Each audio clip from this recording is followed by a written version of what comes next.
하나님의 말씀 구약성경 시편 126편입니다.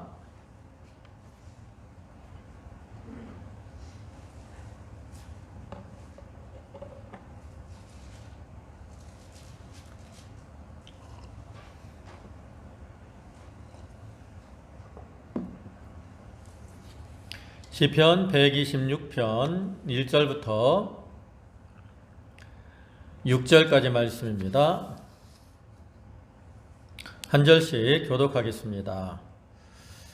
여호와께서 시온의 포로를 돌리실 때에 우리가 꿈꾸는 것 같았도다.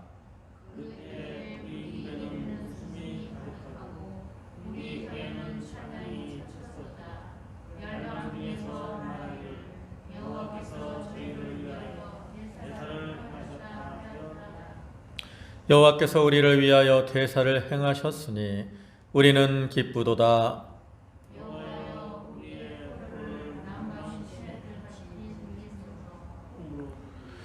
눈물을 흘리며 씨를 뿌리는 자는 기쁨으로 거두리로다.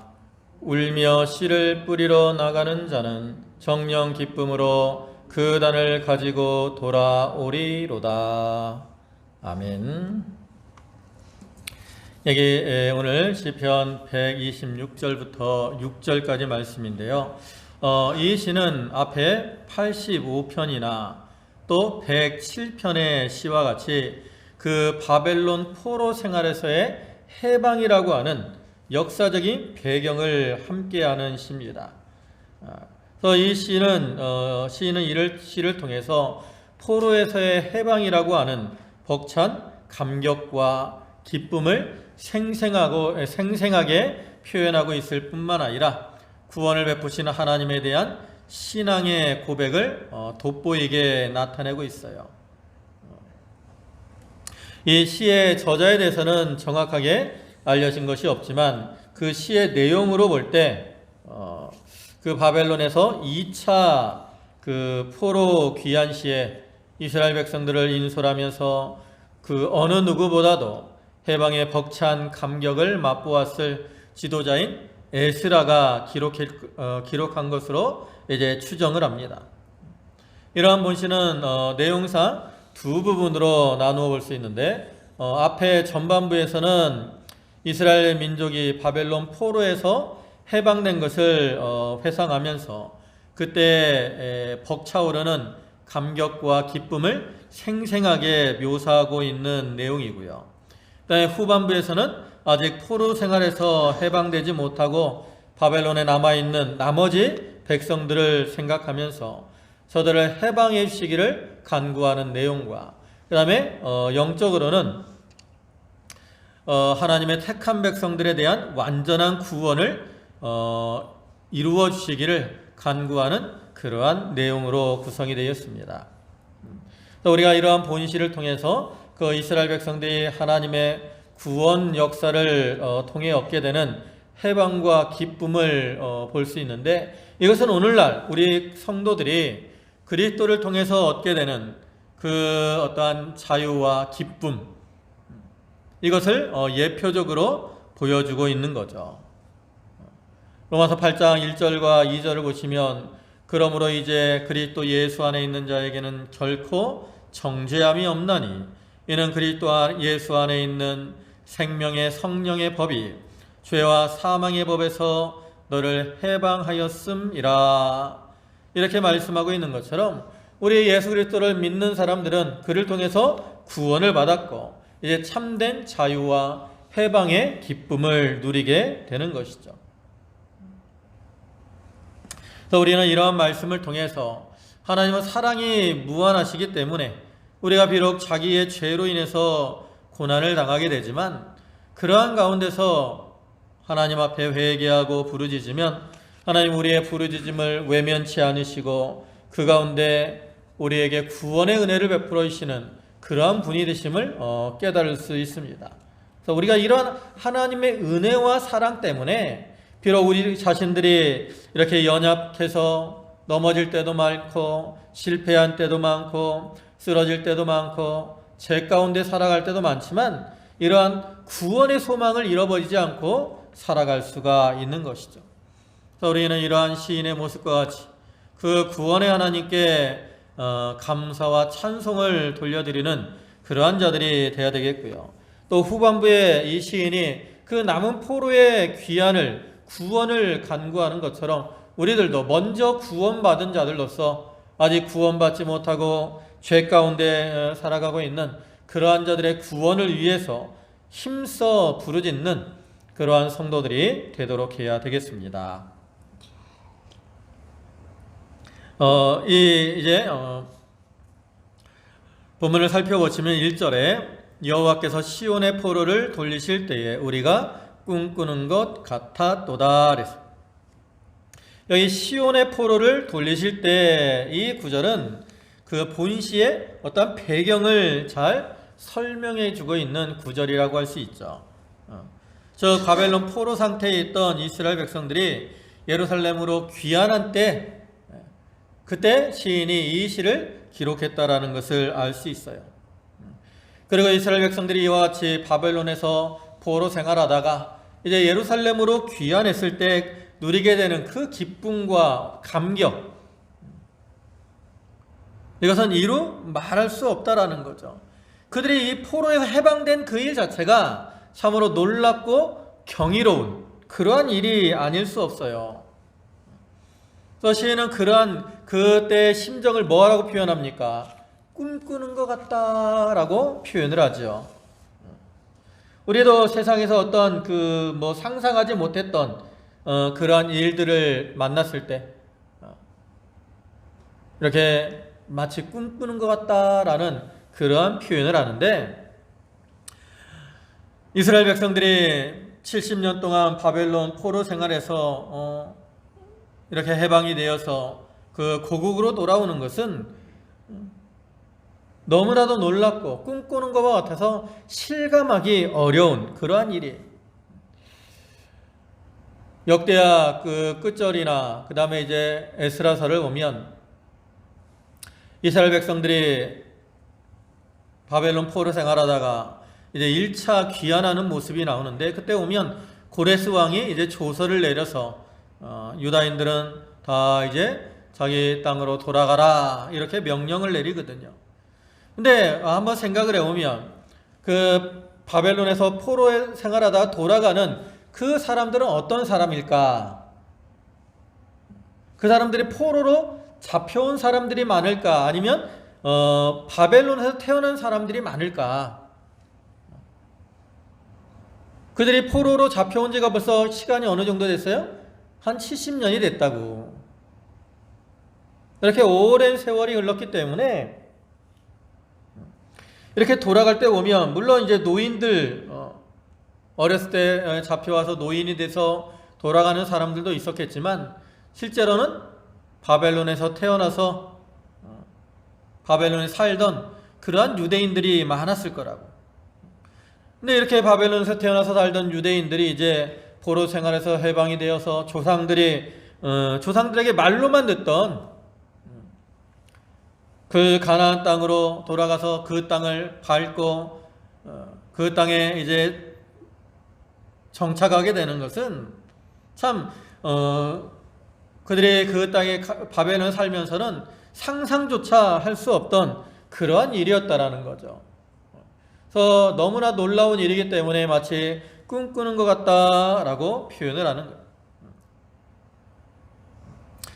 그런데다가 또 그들이 이렇게 포로에서 해방이 된 것은 무슨 자기들의 이 수고와 노력을 택게 된 게 아니에요.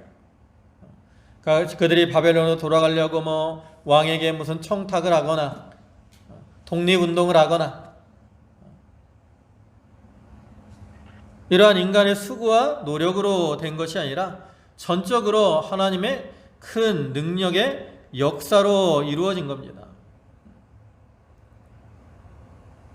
우리가 자기 힘으로 할 때는 자기가 이렇게 기대를 하고 무엇을 하지만 자기 힘이 아닌데 갑자기 그 일이 이루어졌기 때문에 더욱더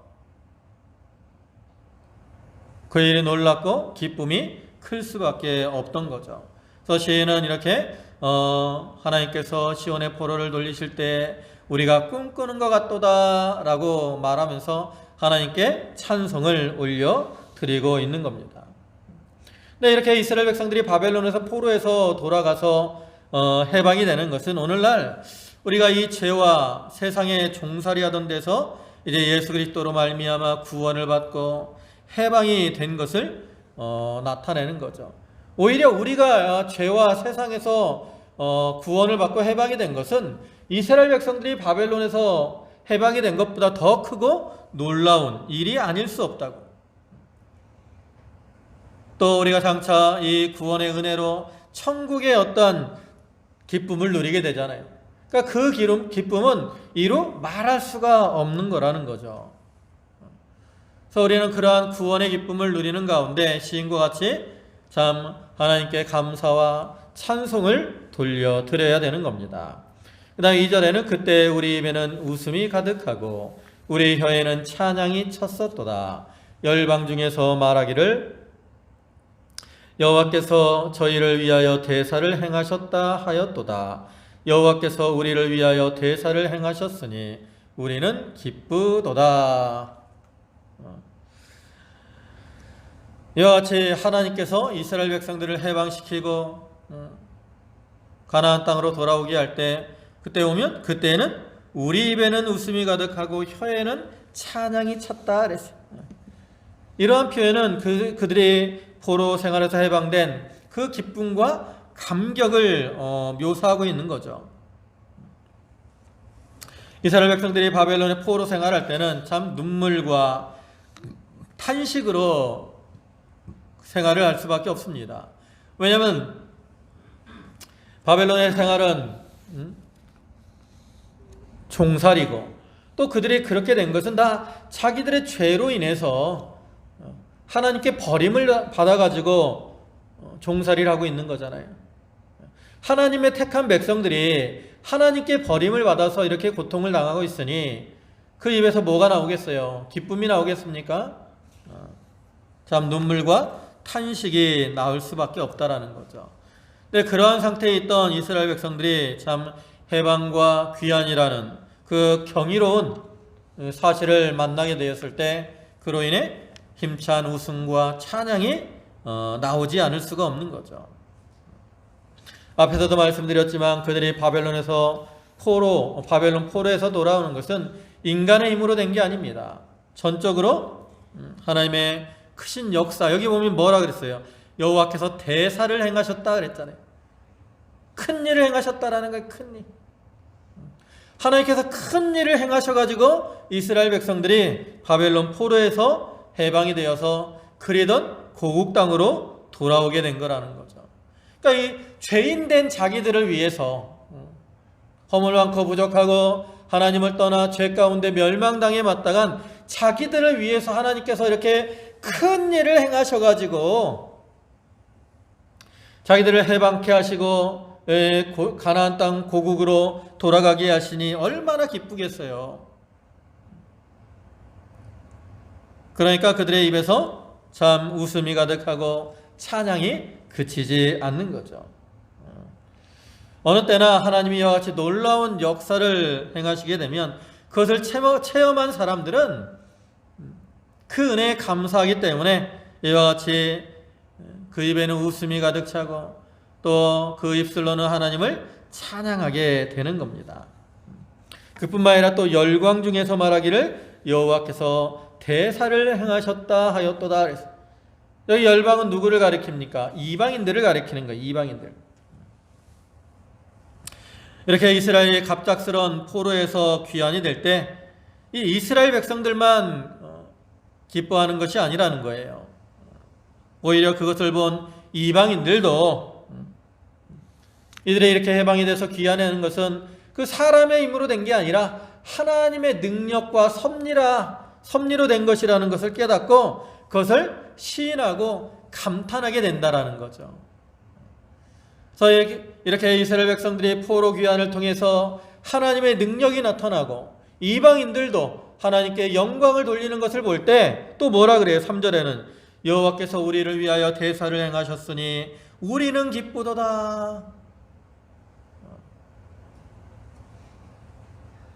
이방인들이 하나님께 영광을 돌리는 걸 볼 때 더욱더 그 이스라엘 백성들에게는 기쁨이 충만하게 되는 거죠. 왜 이것이 그들에게 더 기쁨이 되느냐? 하나님께서 이스라엘 백성들을 이렇게 회복시키는 거, 이것은 하나님이 살아계시며 또 하나님이 이스라엘을 버리지 아니하시고 보호하신다는 그러한 증거가 되기 때문에 그래요.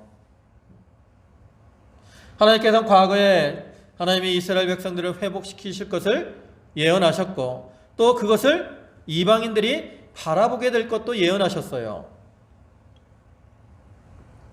이사야 52장 10절을 보시면 여호와께서 열방의 목전에서 그 거룩한 팔을 나타내셨으므로 모든 땅 끝의 끝까지도 우리 하나님의 구원을 보았도다. 여기 열방의 목전에서 그 거룩한 팔을 나타내신다라는 것은 바로 하나님의 백성들을 구원하시는 능력의 역사를 하나님이 행하시는 것을 가리키죠. 그것을 누가 봐요? 땅 끝까지. 땅 끝에 거하는 모든 열방들도 그런 하나님의 구원을 보고 인정하고 하나님께 영광을 돌리게 된다라는 거죠. 그래서 오늘날 우리들도 이러한 하나님의 구원의 역사를 통해서 하나님의 영광이 드러나는 걸 볼 때 우리의 심령에 기쁨이 충만케 되는 겁니다. 그리고 여기서 영적으로 바벨론은 아까도 얘기했지만 세상을 가리키는 것이고 또 바벨론에서 돌아오는 것은 성도들이 하나님을 믿고 구원을 받는 것, 또 그 다음에 장차 하늘나라에 들어갈 것을 상징하는 것으로서 우리 성도들이 이 바벨론과 같은 세상에서 여러 가지 환난, 또 핍박, 고난을 당하다가 구원을 받는 것, 이것은 하나님께서 아주 놀라운 그 역사로 된 겁니다. 아주 큰 일을 행하신 거예요. 우리가 찬송가 405장에 나 같은 죄인 살리신 그 은혜 놀라워 그러잖아요. 이 찬송의 제목이 뭐예요? 영어로 Amazing Grace라고. Amazing Grace. Amazing. 아주 놀랍다는 거예요. 놀라운 일. 놀라운 은혜라는 거예요. 놀라운 은혜. 하나님 베풀어 주시는 구원의 은혜는 놀라운 은혜예요. 여러분, 내가 구원받을 자격이 있어서 구원을 받는 겁니까? 우리는 누구도 하나님 앞에 구원을 받을 만한 자격이 없어요. 그렇지 않아요? 저나 여러분들 우리가 자신을 돌아보면 우리가 하나님 앞에 구원을 받을 만한 그런 자격이 하나도 없다고. 그런데 하나님께서 아주 놀라운 그러한 은혜를 베풀어 주셔서 우리를 구원해 주셨다네요. 그것은 이스라엘 백성들을 바벨론에서 해방한 그 대사보다 더 크고 놀라운 일이 아닐 수 없습니다.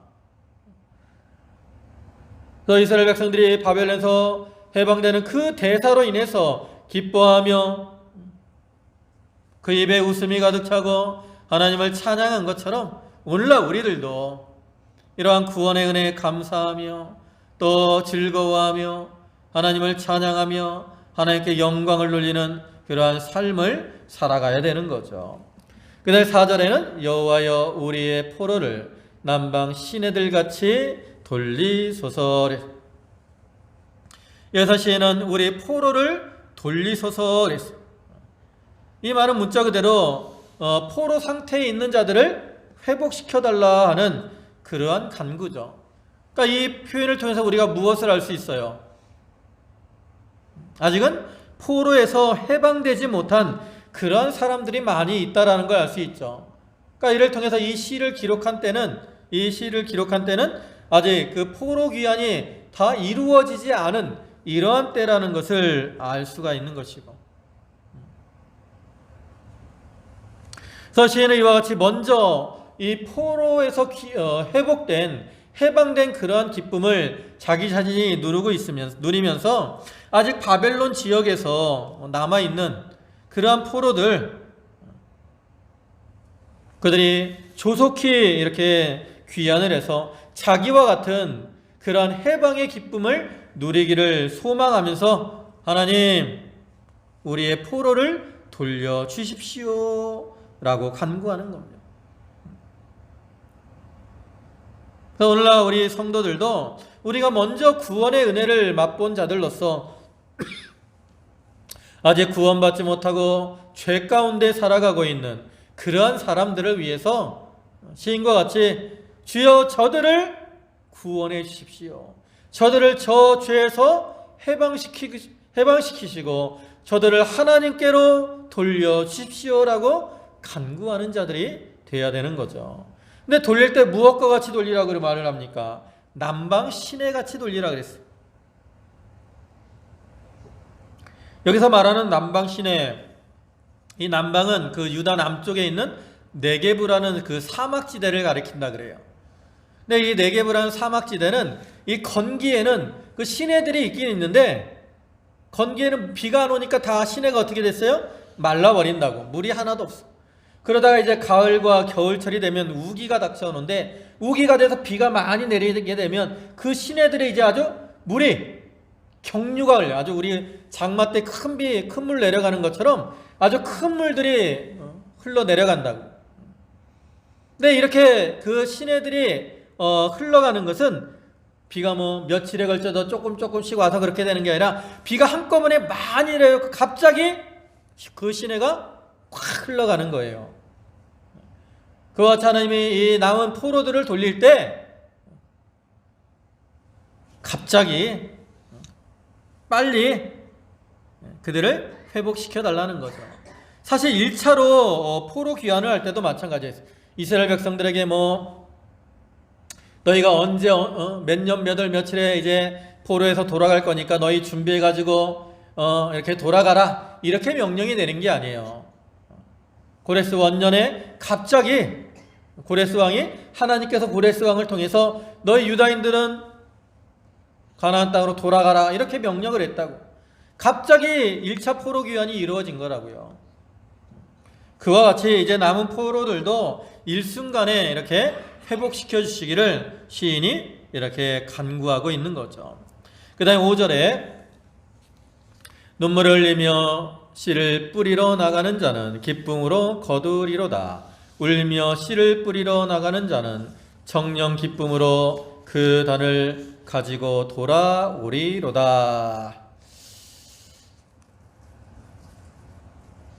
여기서 이제 포로 어떤 그 역사적으로는 이 포로 생활에서의 귀환을 소망하는 자들이 그 해방의 기쁨을 누리게 될 것을 의미하는 것이고요. 그다음에 영적으로는 복음의 씨를 뿌리는 성도들은 반드시 믿음의 열매, 어떠한 그 믿음의 열매를 거두게 될 것을 의미하는 겁니다. 우리가 이제 봄이 되면 농사를 짓기 위해서 씨를 뿌리죠. 근데 요즘은 기계들로 씨를 많이 뿌리죠. 이 모내기를 하기 위해서 이제 그 모판을 만들 때도 요즘은 기계들로 다 이렇게 하기 때문에 아주 옛날보다는 어렵지 않지만 요즘도 그래도 많이 이제 힘이 들죠. 근데 옛날에 이제 그 모판을 만들 때 그 물을 받아놓고 모판을 만들잖아요, 물이. 그러면 그때는 아직 물이 차가울 때이기 때문에 그 모판에 들어가서 발을 담그면 아주 발이 마치 칼로 물을 칼로 베는 것처럼 아주 고통이 심하다 그래요. 눈물이 찔끔 나기도 한다라는 거죠. 또 씨를 뿌릴 때도 계속 이렇게 허리를 구부려 가지고 씨를 뿌리러 나가다 보면 그 허리가 마치 끊어지는 것 같은 그러한 고통이 또 임하기도 하죠. 이와 같이 씨를 뿌릴 때는 참 많은 고통과 수고를 할 수밖에 없다라는 거죠. 그래서 마치 여기 눈물을 흘리며 씨를 뿌리는 것과 같은 그러한 고난을 당하게 되는 거예요. 그러나 이렇게 눈물을 흘리며 힘써 씨를 뿌리면 그 다음에 겨울에 이제 가을이 되면 어떻게 돼요? 그를 통해서 무엇을 얻어요? 열매를 거두게 되는 거죠. 그래서 기쁨으로 거두게 돼요. 비록 심을 때는 이렇게 눈물을 흘리며 씨를 뿌리는 그러한 가운데 있지만 이제 거두게 될 때는 기쁨으로 거두게 되는 거예요. 만약에 이렇게 힘들고 어렵다 그래서 씨를 뿌리지 않으면 어떻게 되겠어요? 너무 힘들어. 좀 더 날씨 좀 따뜻해지면 씨 뿌려야지. 그래가지고 만약에 물이 차다 그래서 이 모판을 만드는데 아주 늦게 만들어. 물이 따뜻해질 때까지. 물이 따뜻해지려면 뭐 한 6, 7월은 돼야지 따뜻하죠. 뭐 그전에는 계속 차갑지. 그때 모판에 갖고 언제 뭐를 심고 언제 거두겠습니까? 비록 힘들고 어려워도 제때 이 씨를 뿌려야 때가 되면 기쁨으로 단을 거둘 수가 있는 거죠. 영적으로도 마찬가지입니다. 영적으로 씨를 뿌린다는 것은 개인적으로는 자기가 말씀을 지키는 것을 의미하는 것이고, 그 다음에 또 더 확장을 하면 다른 이들에게 복음을 전하는 것을 가리키는 겁니다. 그래서 우리가 이 개인적으로 말씀을 이렇게 지키다 보면 여러 가지 고난들을 만나기도 하고, 그로 인해 참 슬픔과 눈물이 우리 앞을 가릴 때도 있어요. 그러나 이러한 어려운 가운데서도 참 말씀을 지키고 순종해 나가면 그를 통해서 자기 자신이 믿음의 영적인 열매를 맺게 되는 거죠. 그리고 이렇게 열매를 맺게 되면 금생과 내생의 큰 복을 누리게 되는 거예요.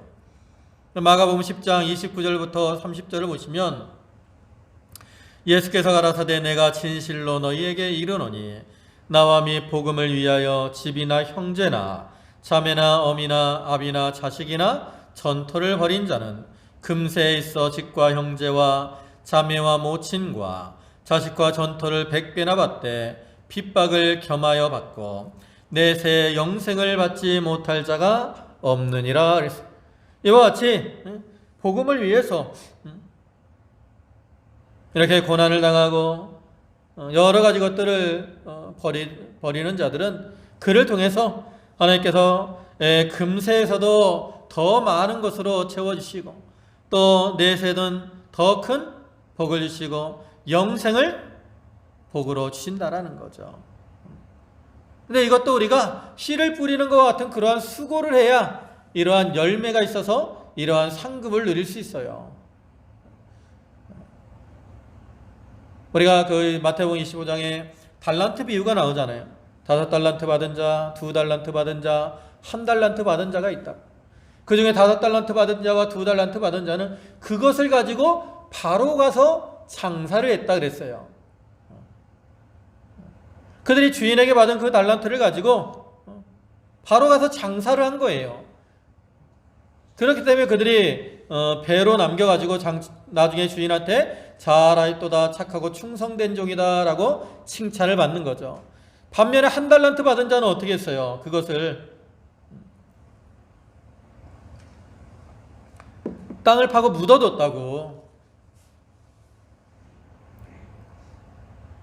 아무것도 안 한 거예요. 그는 달란트를 위해서 아무런 수고도 안 하고 그냥 땅을 파고 묻어만 둔 거예요. 그러니까 아무런 열매가 없고 결과적으로 주인한테 악하고 게으른 종이다 라고 책망을 받는 거죠. 우리가 씨 뿌리는 수고를 하지 않으면 열매를 거둘 수 없어요. 열매가 없으면 우리도 하나님 앞에 그 1달란트 받은 자와 같이 악하고 게으른 종이다 라고 책망을 받을 수밖에 없다라는 거죠. 우리는 그렇게 되지 않도록 좀 씨를 뿌리는 수고를 해야 됩니다.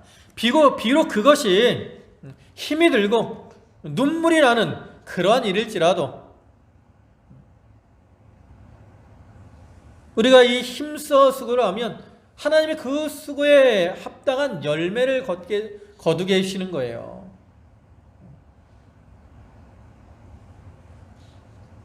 중요한 것은 씨를 뿌리는 겁니다. 여러분, 씨를 뿌리지 않으면 결코 아무것도 거둘 수 없지만 씨를 뿌리면 그것이 그 다음에 자라나고 열매를 맺는 건 우리 힘으로 되는 건 아니에요. 우리가 할 수 있는 건 뭐예요? 씨를 뿌리는 것까지죠. 물론 이제 거름도 뿌리고 또 잡초도 뽑아주고 이런 수고들이 있지만 근본적으로 자라나고 열매를 맺게 하는 것은 하나님이 하시는 거라고. 그 하나님의 은혜를 체험하려면 씨를 뿌려야 하나님이 자라게 하시고 열매를 맺게 하는 그러한 은혜를 체험할 수 있는 것이고, 그러한 체험을 통해서 우리가 기쁨이 충만하게 되는 거죠. 그래서 우리가 먼저 개인적으로 말씀의 씨를 이렇게 뿌리는 것과 같이 말씀에 순종하는 삶을 살아야 되고요. 또 더 나아가서는 이제 복음을 전하는 자가 되어야 됩니다. 우리가 나가서 복음의 씨를 뿌릴 때에도 요즘은 그렇게 많은 환난과 핍박이 때리거나 그러진 않지만, 그래도 요즘 교회에 대한 이미지들이 많이 안 좋아져서 전도가 쉽지 않잖아요. 도시에서 전도한다고 전도지 주면 보는 앞에서 싹 버리고 간다고. 우리가 생각할 땐 그래도 참 우리 보는 사람 앞에서는 그래도 좀 가지고 가지 않을까 이렇게 생각도 하지만, 요즘 사람들 그렇지 않아요. 어떤 사람들은 그냥 보는 앞에서 딱 받아가지고 꽉 구겨갖고 딱 버리고 간다. 그럼 마음이 얼마나 아픕니까? 그죠? 비록 그 사람이 나를 향해서 욕은 하지 않더라도 마음이 아플 수밖에 없다고. 복음을 전하다 보면 그러한 여러 가지 환난, 핍박들이 우리에게 닥쳐올 때가 있습니다. 그러나 우리가 그것을 참고 견디고 복음의 씨를 뿌리면 하나님이 또 거기서 열매를 거두게 하신다고. 요즘은 과거보다는 이 복음의 열매를 맺기가 어려운 때입니다. 그럴지라도 우리가 아무것도 안 하면 전혀 열매를 거둘 수는 없죠. 그러나 울며 씨를 뿌리면 어떻게 해서든지 그 사람이 비록 우리 교회에 꼭 나와야만 열매를 맺는 게 아니에요. 우리가 생각해야 될 것은, 내가 복음의 씨를 뿌려서 만약에 그 사람이 우리 교회에 나오지 않더라도 다른 교회라도 가면 그건 또 하나님 앞에 열매가 쌓이는 거니까. 물론 우리 교회 나와서 우리 교회 자리가 타면 더 좋겠죠. 근데 그렇게 되진 않더라도 그 사람이 예수를 믿고 구원을 받게 되면 하나님께서는 우리 그 사람을 향해서, 복음의 씨를 뿌린 사람을 향해서 잘하였도다, 착하고 충성된 종이다 라고 칭찬해 주시는 거예요. 그러니까 중요한 것은 뭡니까? 씨를 뿌리는 게 중요한 거죠. 그러니까 시인은 여기서 씨를 뿌리는 심정으로 그 포로들의 귀환을 위해서 기도하는 거예요. 하나님, 저들을 이제 하나님께서 남방 시내들과 같이 돌려주세요. 이 기도가 바로 씨를 뿌리는 심정으로 하는 거죠. 그와 같이 오늘날 우리들도 씨를 뿌리는 심정으로 택한 백성을 위해서, 또 가족을 위해서, 이웃을 위해서 기도하는 거예요. 내가 말로는 전하지 못하더라도 그들을 위해서 기도하는 것도 씨를 뿌리는 겁니다. 그러면 하나님께서 우리의 뿌리는 씨를 결코 헛되게 되지 않아요.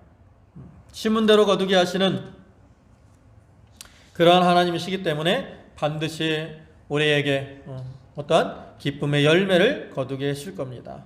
그러니까 우리가 이 말씀을 기억하면서 이스라엘 백성들이 포로 귀환의 그 기쁨을 누리는 것처럼 우리도 구원의 기쁨을 누리는 가운데, 아직도 죄 가운데 포로 생활하는 그러한 자들의 구원을 위해서 힘써 기도하며 씨를 뿌리는 그러한 저희들이 다 되도록 해야 되겠습니다.